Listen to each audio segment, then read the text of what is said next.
Today, I'm going to share 7 tips that I wish I had given myself a few years ago when I was just starting my journey as an artist, but most likely they'll be helpful for many of you as well, especially if you're just beginning to grow your art business or dream of turning creativity into a profession. So get comfortable.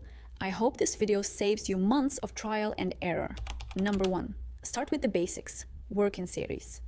It's very important to develop the mindset of working in series from the beginning. What does that mean? You don't create just one artwork, but several that are connected by a common theme. That means you should have 10 or more pieces that are similar in theme, texture, or color. Think of it like Chanel releasing a collection. Or any store, really. They have a whole line, not just one dress. It's important for the client to have options. When artworks are linked, they create a cohesive impression. The viewer understands that you have artistic logic, a style, a signature, and that builds trust. You can paint 1 or 2 large pieces, a couple of medium ones, and complement everything with small works. This creates a sense of completeness and helps the client choose what suits them best. Number 2, I would have started painting on canvas. Of course, it depends on your medium, but canvas is great because you can exhibit it without a frame. It already looks presentable. And if you do add a frame, you don't need to put glass over it like with paper. That's a saving. It's easier and cheaper. And when I say canvas, I mean canvas by the roll, not pre-stretched. It's sold by the meter like fabric or paper. It's much more convenient. A roll like that costs about $200 to $300 for a large amount, and it lasts a long time. You simply paint on it, roll it up, and take it wherever. Super handy if you're working abroad, moving, or sending your art to an exhibition. Just don't forget to leave enough space around the artwork, extra margin on the edges. You'll need it to stretch the piece on a frame at least 5 to 7 centimeters on each side. Very important to plan ahead. Number 3, start with small works. First, they're easy to transport and cheap to frame. Also, small works are easier to sell, especially if you're just starting out and your audience isn't ready to buy large canvases. It's a great way to test your style, see what resonates with people, and not invest too many resources into one piece. Later, you can add medium or large pieces to enrich the series visually, but it's best to begin with miniatures. And it really doesn't matter if you're working on canvas or paper, because small sizes mean low-cost materials, paper, glass, frame. I know some artists don't even put glass on paperworks. Maybe it's fine. I haven't done that myself yet, so I can't say how practical it is, but at the very least, it gives you freedom to experiment and just start with what's accessible and easy. For example, I painted a series with penguins. They're small and cozy. You can hang them literally anywhere. Kitchen, hallway, even a kid's room. That's the strength of small works. They're universal and fit into any space. Number 4, always take good photos of finished works. The classic photo is frame-free against a white wall. This is what's called a product shot.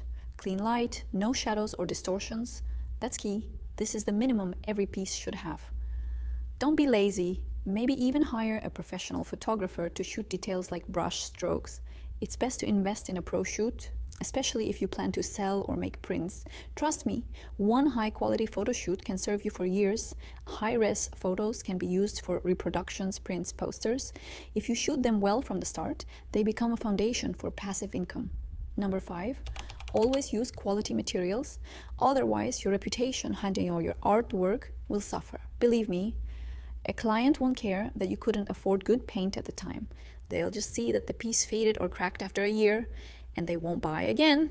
Even if you can't afford much now, it's better to make 3 quality works than 10 bad ones. Number 6, if you like photography, buy a simple camera. A camera will always shoot better than any phone, especially in terms of depth, texture, and light. Even if you are not a pro, a camera opens new possibilities. Your photos will look cleaner and more professional.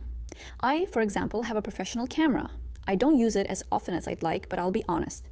When I need portraits of myself, I'm more comfortable shooting alone. I find it hard to relax in front of others. I don't like posing, but when I shoot myself, I feel natural and calm. As for detail, brush strokes, textures, small fragments, those can totally be shot on a phone.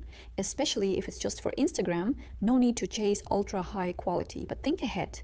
If you plan to build a website, make a catalog, or print products, You'll definitely need high quality photos. Better to have them ready than rush to reshoot everything later. It's an investment in your professional image. Number 7. Curate your Instagram. I recommend apps like Feed Preview. They help you plan how your feed will look visually. It's like your personal online museum. There should be logic, consistency, rhythm, style. Keep it clean, neat, and stylish.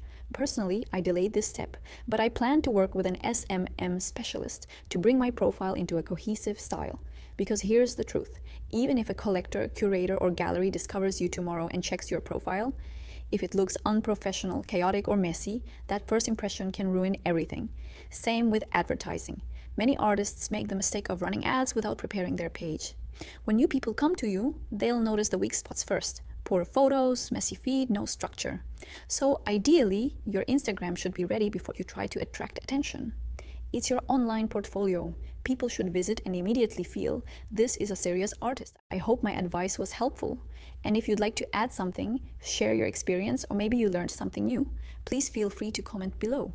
Your words might help other emerging artists save time, money, and energy. Everything we do together. Together, we are a team.